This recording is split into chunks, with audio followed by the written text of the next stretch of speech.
Hello everyone, and welcome to another episode of the Daily Gwei Refuel, where I recap the latest news in the Ethereum ecosystem. I'm your host, Anthony Sassano, and today's the 14th of April, 2023. Alright everyone, let's get into it. So the first all-core devs call Post-Shapella has happened here, and you can see the agenda and link to the stream that Tim Biker linked here, as well as a summary of what was discussed on the call. Now, of course, on the agenda, you can see that there are a bunch of things discussed, such as a recap of Shapella, Cancun updates, and a bunch of other technical things, which, as I said, there's a screenshot of the of a recap that Tim gave in Discord here. So basically, I guess I can read through some of the things here. There was a debrief on Shapella, TLDR, things went relatively smoothly. We saw a huge number of withdrawal credential changes, which caused some initial networking issues. Now, I experienced this myself across some of my validators where my effectiveness went down, but it's back up today, and it's back up to normal today, which is really great to see. Prism also had that bug. Obviously, Lighthouse had their bug as well, where the high CPU usage that I talked about yesterday. And there's a bunch of other things here that you can read that are obviously outside of Shapella now that that's behind us. So I'll link this in the YouTube description below for you to check out. As I said, you can check out both the agenda and the stream. All right, so just a few more things about Ethereum proof of stake and I guess Shapella related things that I came across today that I felt was worth sharing. So Data always has a good thread here with a bit of their thoughts on withdrawals so far, with data to back up their thoughts here. Now, I'm pretty sure they've put out a couple of posts on their Substack about withdrawals before they went live, and they had a bunch of analysis that they did. So this is basically a post-mortem of that using the relevant data to what they're talking to here. So you can go check out this thread for yourself, of course. I'll link it in the YouTube description below, but it's really cool to see, I guess, all the data surrounding this. As I said, post-Shapella, we would need to wait a few weeks to see the data of things happening, in a few months to see data around the great reshuffling that I've been talking about. And also, not everyone has enabled withdrawals yet. I believe Binance is still a few days out from enabling withdrawals. Obviously, Lido isn't going to be doing it until next month, and this is full withdrawals. The partial withdrawals, as long as the credentials have been changed from 0x00 to 0x01, they're being automatically processed. But for full withdrawals, Binance still hasn't activated it. Lido still hasn't activated it. I'm not sure about some of the smaller ones. I know Coinbase has. Obviously, Kraken has, because we've seen a lot of unstaking from Kraken due to that regulatory action that was taken against them. But generally, yeah, those are the two biggest players left, Lido and Binance, which account for, I think, over 40% of validators on the network. So they are pretty big players. But at the same time, I don't know, just given the rest of the network, pretty much as we've seen, most of the exited validators came from Kraken. I don't think there's going to be anything to really talk about once those withdrawals are enabled there. And you can actually exit both Lido staking and Binance staking right now via their LSD, which isn't really trading at a discount. I mean, I think there's a very, very small discount, which doesn't actually impact too much. Obviously, depending on your size, if your size is size and you sell a bunch on the open market, it can lead to a steeper discount because of liquidity issues. But generally, I think it should be okay for a lot of people. But yeah, anyway, you can go check out Data Always' thread recap here. I'll just link it in the YouTube description below. It's not long, and then you can also check out their Substack, which has a bunch of great analysis around these sorts of stuff. And I'm sure they're going to be doing a post-Shapella post pretty soon. All right, so I put out a tweet, and I was just talking about the Kraken unstaking. I put out a tweet where I said, it's absolutely hilarious that the most staked ETH being withdrawn by far is coming from Kraken, who is literally being forced by the SEC to unstake this ETH. Everyone else is just chilling, and we have a net inflow of ETH into staking right now. Bears must be on life support. So the reason why I put this tweet out, because I was looking at the withdrawal queue, and I was on Raider.network, and I was looking at the entities withdrawing, and it was 90% Kraken. I'm like, okay, this is quite funny, because if the only, I guess, big staker, or I guess, big entity that is unstaking is the one that's literally being forced to do it by the US government, then I thought that was pretty hilarious. And as I just said, obviously Binance and Lido haven't enabled full staking withdrawals yet, but you can exit those positions via via selling their LSDs. So it's not even, I mean, I don't think it's going to make much of a difference, right? So just thinking about this and really putting it into perspective, that for months and months and months, people were saying, oh, you know, withdrawals is going to be extremely bearish for ETH. Everyone's going to unstake. It's going to be a massive unstaking event. And then I looked at the data, and when I put this tweet out, we actually had a net inflow of ETH stake. And if you discount the fact that Kraken is unstaking, right? If you just remove them from the unstaking pool, then we have way more ETH going into staking than exiting staking, because, and I think Kraken's just an outlier, and it's an outlier that you should include in your analysis. But at the same time, I don't think that it's providing much signal, because I think a lot of those Kraken stakers are just going to restake their ETH anyway. Now, the new ETH stake going in could be exactly that, so it's kind of balancing itself out there. But it's still funny to see that after the months and months of FUD and just the absolute stupidity of a lot of the FUD that I saw, we basically did the complete opposite. We played the Uno reverse card on the bears, and as I said, they must be on life support at this point. Like, I don't know. I know that you know, obviously the price has gone up, and of course the price can go back down from here. But the funny thing is that I think we proved the bears wrong. We proved all the people that were fighting wrong, and I don't know. I just thought it was quite funny, so that's why I put that tweet out there. And there was also another tweet that I put out with regards to Ethereum staking, which was a term that was actually coined, I believe, on the Bankless episode by Ryan Sean Adams. And I put a tweet out with this term by saying squad staking will be a big theme for ETH staking going forward. Of course, the term that was coined was squad staking. So individuals with less than 32 ETH each can pool their assets together and run distributed validator technology on their own hardware in order to become a full validator. Decentralized staking takes many forms. Now, you guys know that I've been teasing a bunch of stuff around ETHGobal, which is obviously a decentralized validator technology offering. I've been playing around with that, and I've been teasing about what I've been doing with them. I believe there's an announcement going out on Monday about that, and I'll be tweeting exactly what I've been teasing about, which you've probably already worked it out anyway, but it'll be out by then. But generally, what this kind of stuff enables is, so it's not just, I mean, squad staking can take many forms as well. It's not just DVT, but I think that if you want to be a solo staker, but you don't have the necessary ETH to do that, obviously 32 ETH is a large requirement, and say you have like 3 other friends and you all want to be solo stakers, but you've only got 8 ETH each, or a bit more than 8 ETH each, and you want to stake it, you can pull it together, and then each of you run the software on your own hardware, and then all of that software will talk to each other and become one full Ethereum validator. Now, this does not only allow you to squad stake with less than 32 ETH each year. Obviously, it still has to be 32 ETH to collateralize the validator, but it's the culmination of all of your ETH. You also get resiliency and redundancy here. Because if, say there's 4 of you doing it and one of the nodes goes offline, the other 3 are still going to be online, which means that you're still going to be attesting and proposing blocks. And that's why DVT is such an exciting technology, because it allows for that extra resiliency and security. And if enough people adopt it on the network and enough services adopt it on the network, we're going to have a really, really resilient network. And it's going to hopefully lead to more solo staking. I would consider 4 friends running DVT with ETH pulled together as solo staking. Like, I mean, it's called squad. Like, I'm saying it's squad staking here, but I would say it falls into the solo staking bucket. Now, of course, there are other ways of doing this as well. For example, with Stakewise V3, with their Vaults product, I could set up a vault called the Daily Gwei Community Vault or something like that, right? And I could say, hey guys, you can stake your ETH with me. I'll run the validators. I'll run all the necessary software. I'll make sure, it's all up and running. And all you have to do is deposit your ETH non-custodially. I don't have control over that ETH under the Stakewise V3 model. And then you can begin earning rewards like that. And you don't have to have 32 ETH for that either. You can do basically any amount of ETH. I don't know if there's a minimum with the V3 vaults, but I'm sure if there is, it's not very large.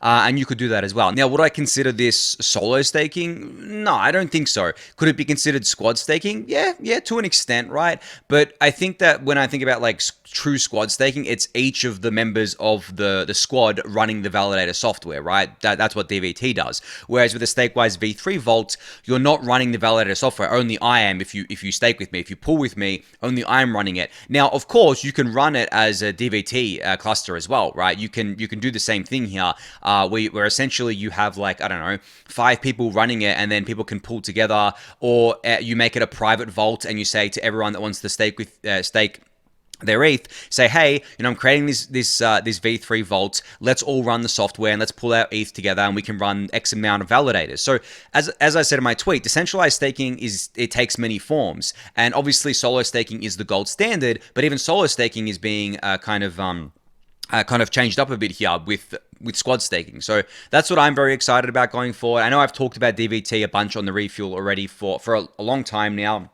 I've talked about Obel Network a lot. I mean, disclosure, you guys know I'm an investor in Obel Network. There's SSV, the Secret Shared Validators Network. There's a couple of others. The names are kind of like escaping me right now. But this technology, as I've said before, is not theoretical. It's real. It's on mainnet right now and on testnets. So it's not like something that's going to come in a year's time. It's here. And now that withdrawals are enabled, it's going to make it a lot easier for people to get started doing this and to begin their squad staking journey. So I just thought this was really cool, and it really helps the health of the Beacon chain and the decentralization of the Ethereum network. All right, so Superfuse shared a new website today that I hadn't seen before, all about the execution layer client diversity. So you can see here at execution-diversity.info that they're tracking a bunch of different staking services and what execution clients that they are running. So this is quite fresh. I believe they're still indexing data here, but you can see the different services listed with the clients that they're running. So at the top here, we have ETH Pool, who apparently is 100% Nethermind. Then we have Rocker Pool, which is about 54% Geth, 13% Nethermind, 6.4% Besu, and 26% unknown. As I said, some of the data is still being indexed here. Drop down to Lido, you've got like 88% Geth, and then a bunch of others as the minority, and then the rest of them you can see pretty much all 100% Geth. Now, of course, as we all know, Geth is still the dominant execution client on the network. It's not as dominant as it once was. It's come down from 90% dominance to around 60%, which is good because we're below that critical threshold of 66%, which is what we want to see. But obviously, we want to get that down even more. We want to get it down to basically the same that we see on the consensus layer side, where none of the consensus layer clients have more than 40% right now. If we can get to that, that'd be really cool. But to do that, we need to push these staking services to change. Now, with the execution layer side of things, because a lot of them, like the execution clients such as Nethermind, Besu, and Aragon, haven't been as stable and resilient as Geth in the past, people are, I guess, like, not in a rush to change, so to speak. But in saying that, I have been talking about how I run Nethermind, and it works fine for me. I've tried Besu and Aragon. They work fine too, but I know people have had issues with them. So I think we're going to see more of a slow change here, but it is going to happen. And I would like to see even just these services here, that the ones that are all 100% Geth, just go to 50% Geth and 50% Nethermind or something like that, or go to like 80% Geth and 20% Nethermind. Right. So when I see this, I think to myself, look, it's okay because I understand why people do this and I understand why staking services are doing this, but we need to do better here. Honestly, we need to do better for the resiliency and the security of the network. So I'm very glad that this website exists. As I said, I hadn't seen it before, so I'm not sure if it's new or not, but I believe it is. But yeah, you can check this out for yourself. I'll link it in the YouTube description below. All right, so I haven't spoken about the ultrasound money website in a little while now. I actually realized this yesterday when I put this tweet out. I was like, wow, I haven't actually talked about the ETH burn in a while. And the thing is that, there's two reasons for that. One reason is because I think there's a lot of people already talking about it, and I kind of felt it was redundant for me to bring it up again. And two, ETH has been deflationary, and the ETH supply has been down only since January 16th, so almost 3 months now. And because of that, I kind of figured that it wasn't really news to talk about how ETH was net deflationary. Now, I'm going to bring up the Ultrasound Money website here to get some real-time data for you. So my screenshot shows that since January 16th, ETH has been down only. The ETH supply has been down only. Obviously, not the ETH price, but the ETH supply. And then, it's just straight down, right? And then if you sort by since the merge, even since the merge, it hasn't really inflated very much. We briefly went under and then came back up. But this is because we're basically above the ultrasound barrier at all times, which is quite incredible considering that it is still technically a kind of bear market, right? There's not really much or any new people coming in. So the fact that we haven't reduced the scalability of layer 1 Ethereum, it's not like we've reduced the gas limit, which makes fees kind of go up because there's the same amount of demand. It really is just demand continuing to go up naturally for layer 1, even though we have these layer 2 solutions online right now, which are growing really quickly as well. I mean, I was looking at cryptofees.info just before, and both Arbitrum and Optimism are doing a crap ton of daily fees. Arbitrum is pretty high up there. I mean, if I get I should get the cryptofees.info website up as well so I can show you what I mean. So look here, Arbitrum 1 and Optimism. So Arbitrum 1 is doing $225,000 of daily fees. The average over the last 7 days is about 180K, and Optimism is 158K over the last day and 128K over the last 7 days. Now, of course, this is also influenced by layer 1 Ethereum fees because of that core data cost and that proof cost, obviously, but people are still paying to use these networks, even though the fees aren't like super ultra cheap, right? So that is a testament to the fact that there is a lot of demand right now from existing people in the ecosystem, which is obviously very, very awesome to see. And you can actually go here and see what it's like over a longer time frame. So if I go from the 1st of January to today on Arbitrum, actually, it seems to have bugged out here. But if we go back to, I guess, the 1st of January, what was it? Arbitrum 1 fees were about 12K, right? Now we're, 3.5 months into the year, and Arbitrum 1's daily fees are over 200K. That is a huge improvement. That is almost a 20x, right? So these things are growing, and that means Ethereum Layer 1 is growing. I mean, as you can see here, the ultrasound barrier has just been so sorry, the ultrasound barrier chart, where was it? I'm sure that's the ultrasound barrier chart there. No, they must have changed it. I think they're doing upgrades or something to the, they're doing upgrades for the for Shapella still. But anyway, we've been mostly over the ultrasound barrier for most of the time here, and you can see the gas burners over the last 7 days. There's nothing new in here. These are all the same gas burners that we've been seeing for a while now. There's Uniswap, ETH transfers, OpenSea, stablecoins, right? Last 30 days, and you can see Arbitrum is actually in the top 10 over the last 30 days. It's sequencer inbox, which is pretty bloody awesome to see, and Optimism's not far behind there either. And then if you do since the merge, you can see it still looks the same, right? The last day, still the same. So it's not like we have introduced a new Ponzi onto the chain, or there's some demand coming for some particular app all of a sudden. No, this is real, sustainable, lasting demand that has lasted through the brutalities of the bear market. Still lasting to this day, and he still lasted on layer 1, even though layer 2s are absorbing a lot of the users now, because they're like the layer 1 fees, obviously, even at 20 Gwei, is very unaffordable for a lot of people. A Uniswap trade at 20 Gwei is not cheap, right? I don't know the exact numbers off the top of my head right now, but it's even if it's $5, right? Even if it's $10, that's not cheap. Like that's expensive. People are still paying it, of course. But if you go to L2, actually, I can actually go to l2fees.info here, which is a website that shows these sorts of stuff. You can actually see that a swap on Ethereum is $6 right now, right, on Ethereum L1.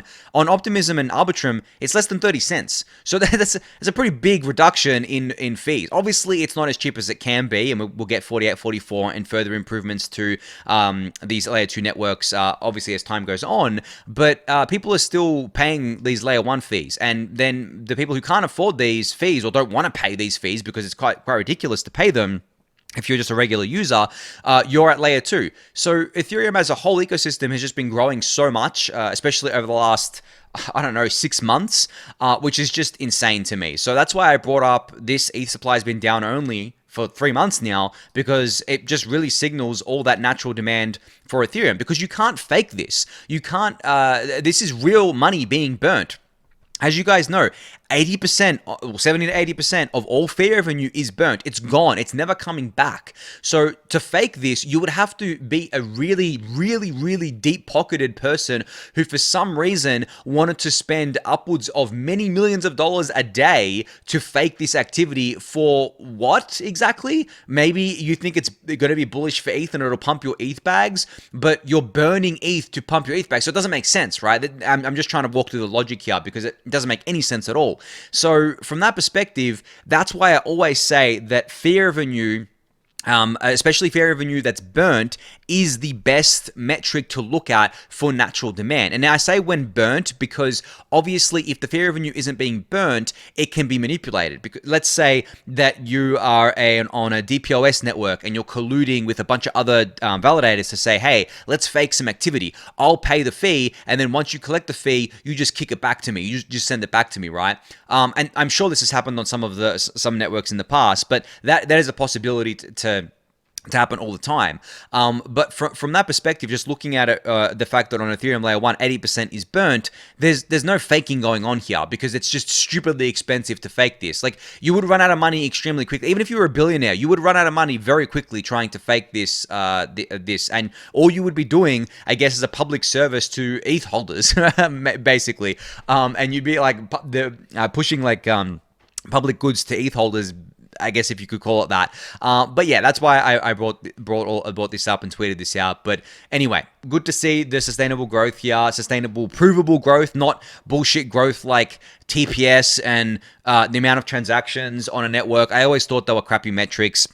Active addresses, not great metrics. As I said, the best metric is fair revenue, and nothing even comes close to Ethereum. You can see here on cryptofees.info, the next closest thing that's generating fair revenue is Uniswap, but the next closest blockchain is Bitcoin, and Bitcoin is at 767,000 over the last day, whereas Ethereum is at 7 million over the last day. So almost 10x more than Bitcoin. And then the next is BNB, which is slightly below Bitcoin here. So Ethereum is leading by 10x. And then next after that is Arbitrum and Optimism. And then after that is Avalanche with only 55K of daily fair revenue, right? And these are all EVM chains still, Polygon POS chain. Then you get to Solana at 43K over the last 24 hours. And that's it. Like, after, it's just hilarious how ahead of the pack Ethereum is from this metric. And the fact that the L2s are also very ahead of the pack as well is great. But anyway, going to leave that one at that. Got a bunch of other updates to get through here. So Rocket Pool announced today that the Atlas smart contracts have been successfully verified and merged ahead of next week's launch. This means that they are now eligible for the Immunify bug bounty program with rewards of up to $250,000 available. So if you are someone who wants to get into the code and wants to have a look at the new code as part of the Atlas upgrade and think you can find a bug, well, if you find a critical bug and you can produce a proof of concept here, you can stand to make up to $250,000 US. So I'll link this in the YouTube description below for you to go check out if this is up your alley. But if you don't manage to find a critical bug and you still find a medium or a high level bug, you can get between $5,000 and $25,000 here. So yeah, go check that out. Atlas is going live in the next few days. So I think this bug bounty lasts even after Atlas goes live. I'm not 100% sure on that, but I believe it does. So yeah, it's not like a rush or anything like that. But if you do get it, if you do catch it before it goes live, I'm sure you'll get even more props for doing that. All right, so Intmax, a project that I mentioned, I think a few weeks ago on the Refuel, they partnered with Scroll when I mentioned them, have announced that they have raised a $5 million seed funding round to build their stateless zk rollup. Now, of course, I participated in this round, and I say of course because I love funding layer 2 things. I love being involved with everything layer 2s, and Intmax is actually building something that's novel and I haven't seen before. So what they're trying to build is a kind of a roll-up plasma hybrid. Now, for those of you who don't know what plasma is, this was a construction that basically came before roll-ups and was mostly abandoned in favor of roll-ups, but the exploration of taking what was good about plasma and applying it to zk rollups hasn't been done before, and that's exactly what Intmax is trying to do here. Which obviously I see, innovative things happening in the layer 2 space. I have to get all amongst it. I have to get all about it. So yeah, I guess congrats on the raise to them here. It's really great. They have a bunch of great people on board, such as Justin Drake here and Scott Moore from Gitcoin, and a bunch of really great investors as well there. And you can see all of them listed here. But if you want to learn more about Intmax, you can go to their website, but also they've got an ETH research forum post that they've linked to on their Twitter page from back in October that explains exactly what they're trying to build here and what they're trying to do. So you can go check that out as well. It is quite technical, but as I said, this is kind of bleeding edge stuff. This is very innovative stuff here, and it's reusing old ideas that just didn't work at the time, but do work when you apply them to zk rollups here. So super exciting to see this. I'm a very happy investor in Intmax here because I really would love to see this kind of in the wild and see people building on top of it and seeing how the builders and developers take advantage of this new technology that's being deployed here. But as I said, you can go check out Intmax for yourself. There is a Medium post announcing the raise, of course, with relevant links to other things that you can go check out, such as the website here, which is at intmax.io. As you can see here, they've got information about what they are, what they're trying to do, with a bunch of graphics and tables and things like that. So yeah, and a roadmap, of course. So you can go check that out. I'll link that in the YouTube description below.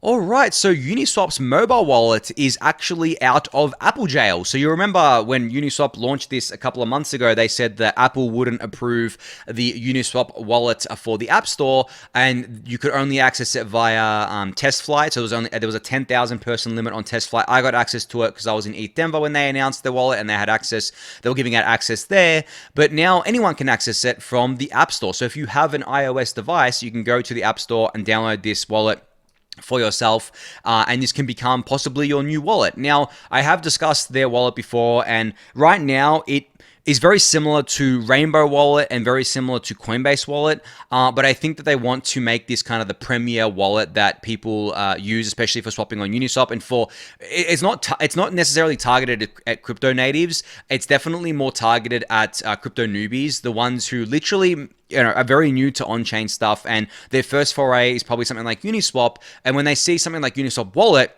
they probably think to themselves, okay, Uniswap, trusted brand, I know that, I'm going to download the wallet, and then they're greeted with like a pretty nice interface where they can see their NFTs and stuff like that, and it's a trusted brand, obviously, in Uniswap. I think this is going to be very popular with them. So yeah, as I said, it is now live on the iOS App Store, and you can go check it out for yourself. I'll link it in the YouTube description below. All right, Biconomy has a big announcement today. They have released their account abstraction kind of SDK here, or they have released the account abstraction part of their Biconomy SDK. So now developers can deploy gas-efficient 4337 compliant smart contract accounts, set up verifying paymasters on mainnet, and start sending user ops to Biconomy's bundlers via the SDK. So this is a full account abstraction stack that developers can plug into. Now, this isn't just for Ethereum mainnet. This is for pretty much like so many different EVM chains, whether they be layer 1s or layer 2. And you can see the list of them here in the tweet.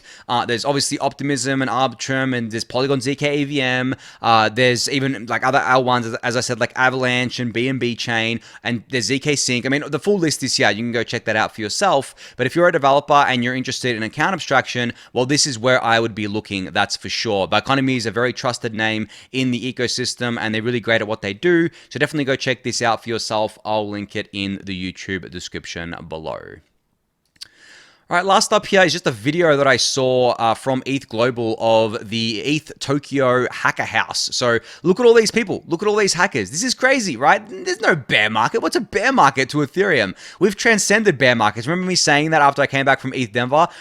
We've definitely transcended them in my view. But yeah, look at all these people. I'm just scrolling through the video.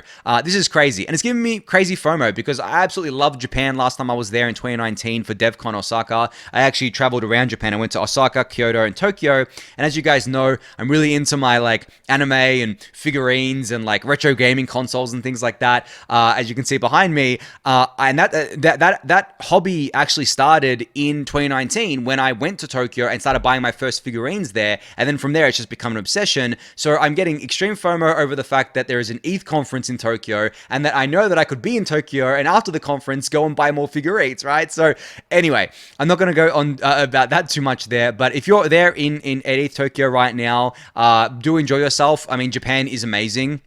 Honestly, I love Japan. It's probably, I think, Japan as a whole was my favorite place that I've ever visited, to be honest. And I've said this to people before, but out of all the places I've visited, Japan is probably the only place I would consider ever living in. The other places that I've gone to, I didn't get the kind of vibe, and I was like, I couldn't really live here. Even if it's a nice place, I couldn't feel myself living there. But with Japan, especially Tokyo, I definitely did. And it's funny because Tokyo is very, very different to Melbourne. It is much more fast-paced than Melbourne, much more densely packed. It's extremely different. Not just obviously the cultural and language barriers, but just a bunch of different things are very different to where I am right now. But I can still see myself living there. But anyway, as I said, I'm not going to go on about that for too much there. I think I'm going to end it on that note for today. So thank everyone for listening and watching. Be sure to subscribe to the channel if you haven't yet. Give the video a thumbs up. Subscribe to the newsletter. Join the Discord channel, and I'll catch you all next week. Thanks everyone.